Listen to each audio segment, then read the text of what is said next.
Jack Ryan के बारे में जिनको ज़्यादा नहीं पता है उनको भी कम से कम ये तो पता ही है कि वह अमेरिकी खुफिया एजेंसी CIA में डाटा विश्लेषक है और कभी कभार जरूरत पड़ने पर खुले में भी निकल जाता है। जो बात जैक रायन को विशिष्ट बनाती है वह ये है कि वह पहले अमेरिकी फौज में काम कर चुका है, फिर अमेरिकी नौसेना अकादमी में इतिहास पढ़ाता रहा, स्टॉक ब्रोकर भी वह रह चुका है। टॉम क्लेंसी नामक लेखक ने जैक रायन का ये ऐसा काल्पनिक किरदार गढ़ा कि इसके बारे में लिखे उपन्यास 30 साल तक न्यूयॉर्क टाइम्स बेस्ट सेलर में अव्वल नंबर पर बने रहे। टॉम क्लेंसी के उपन्यासों में तो वह CIA का डिप्टी डायरेक्टर तक बना। जैक रायन की इसके बाद की कहानी और दिलचस्प है कि कैसे वह राष्ट्रीय सुरक्षा सलाहकार के पद से होते हुए अमेरिका का राष्ट्रपति तक बनता है। लेकिन ये सारी कहानियां फिर कभी, अभी तो प्राइम वीडियो पर जैक रायन सीरीज का जो तीसरा सीजन आया है उसमें वह अभी CIA का विश्लेषक ही है।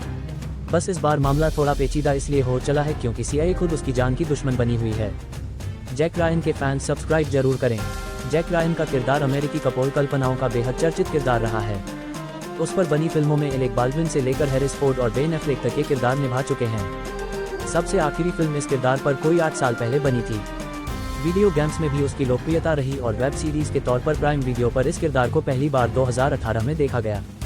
2019 में इसका दूसरा सीजन आया और अब दुनिया भर के लोग इस सीरीज के तीसरे सीजन को देख रहे हैं। चौथे सीजन पर भी पिछले साल से ही काम शुरू हो चुका है।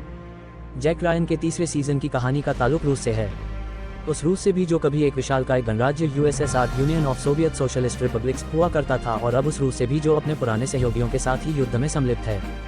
जैक रायन को पता चलता है कि रूस की मौजूदा सरकार कुछ खतरनाक काम कर रही है। कहानी की धुरी रूस के 2 रक्षा मंत्रियों के इर्द गिर्द घूमती है, जिसमें से एक की हत्या हो चुकी है और दूसरा तख्तापलट पर आमादा है। कहानी उस समय से शुरू होती है जब USSR के वैज्ञानिक एक ऐसा युद्धोपकरण बनाने से चूक गए थे जो दुनिया के किसी भी इलाके में जाकर किसी उपग्रह या किसी रडार की रेंज में आए बिना धमाका कर सकता था। जैक रायन के तीसरे सीजन की कहानी 2 कालखंडों में एक साथ चलती है और ये कहानी अमेरिका और रूस के बीच पड़ने वाले कोई आधा दर्जन दूसरे देशों में भी घूमती रहती है। इस बार कहानी का पेंच ये है कि जैक रायन पर अपनी एजेंसी CIA को ही भरोसा नहीं रहा और उसने उसके खिलाफ जासूसी से संबंधित कानूनों के उल्लंघन करने का आरोप लगाकर उसे भगोड़ा घोषित कर दिया है। एक बहुत बड़े षड्यंत्र की परत दर परत खोलने में लगे जैक रायन का साथ देने का वादा करता है माइक नवंबर, जिसे दर्शक वेनेजुएला के CIA स्टेशन चीफ के रूप में देख चुके हैं। दोनों की संगत जमने लगती है। कहानी का बीज इस बार चेकोस्लोवाकिया में बोया जाता है जहां रूसी रक्षा मंत्री की हत्या हो चुकी है। इस हत्या के सुरागों में ही वह राज छुपा है जिसे अंजाम तक पहुंचाने के लिए रूस की रेड आर्मी में शामिल रहे लोग लगे हुए हैं। मुखबिर दोनों तरफ हैं, उद्देश्य एक ही है, दुनिया को विनाश से बचाना। जैक रायन के तीसरे सीजन का माहौल बनाने का काम निर्देशक जॉन टर्नर पहले एपिसोड में कर देते हैं। एक बार ये सीरीज देखना शुरू करने के बाद इसे बीच में छोड़कर उठना मुश्किल है। पौन घंटे के आसपास के सीरीज के 8 एपिसोड चुस्त पटकथा से बंधे हैं कि कहानी कहीं जरा देर भी सुस्ताने का नाम तक नहीं लेती। सीरीज का तनाव अपने सबसे उच्च बिंदु पर हालांकि आखिरी एपिसोड से कई एपिसोड पहले ही आ जाता है और उसके बाद तनाव चून की ढलान पर होता है तो उतनी उत्तेजना भी कहानी देखते हुए आने नहीं पाती। बस यही इस सीरीज का सबसे कमजोर बिंदु है। वॉन विल्मोट, एमी बर्ग, जेनिफर कैनेडी, डारियो स्काडापिन और मार्क हाल्से ने तीसरा सीजन लिखने में मेहनत काफी की है, लेकिन सीरीज की कहानी काफी जानी पहचानी लगती है, खासतौर से तब जब आप जैक रायन पर बनी फिल्में देख चुके हों। सीरीज के पहले 4 और आखिरी एपिसोड टर्नर ने निर्देशित किए हैं। बीच के 3 एपिसोड के निर्देशन की जिम्मेदारी केविन डाउलिंग और डेविड पेट्रार्का ने संभाली है और बीच के ये 3 एपिसोड थोड़े हल्के भी हैं। लेखन और निर्देशन के साथ साथ सीरीज के कलाकारों ने भी इस सीरीज में काफी मेहनत से काम किया है।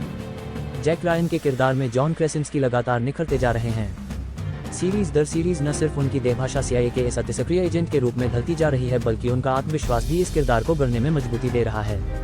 CIA के भीतर जैक के हमदर्द जेम्स ब्रियर के किरदार में वैंडेल पियर्स सीरीज की रीढ़ की तरह काम करते हैं। माइक नवंबर के रूप में माइकल केली कहानी में मस्ती के कुछ पल ले आते हैं। ये किरदार अब कानून के दूसरी तरफ है।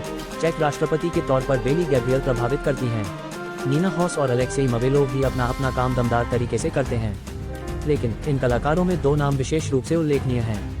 एक, लुका बने जेम्स कॉस्मो, जो इस किरदार के अतीत की यादों के साथ जी रहे एक देशभक्त रूसी अफसर के रूप में दर्शकों के दिल और दिमाग दोनों पर अपनी छाप छोड़ने में सफल रहे।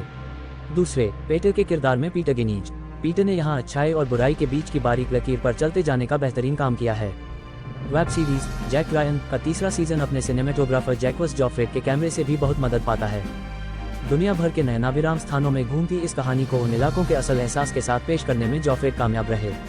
प्रोडक्शन डिजाइनर के रूप में डेरेक आहिल और कार्यकारी कथा संपादक के रूप में अदिति कपिल का काम भी अच्छा है। सीरीज की एडिटिंग थोड़ी और चुस्त हो सकती थी और इस लिहाज से टेड डेनिस का मामला कहीं कहीं ढीला दिखता है। सीरीज का संगीत इसकी लयताल बनाए रखने में कामयाब है, खासतौर से उन दृश्यों में जब फियलेस और रूजवेल्ट आमने सामने हैं। इस सप्ताहांत आप ये सीरीज बिंज वॉच कर सकते हैं। इसी तरह की खबरों के लिए सब्सक्राइब जरूर करें।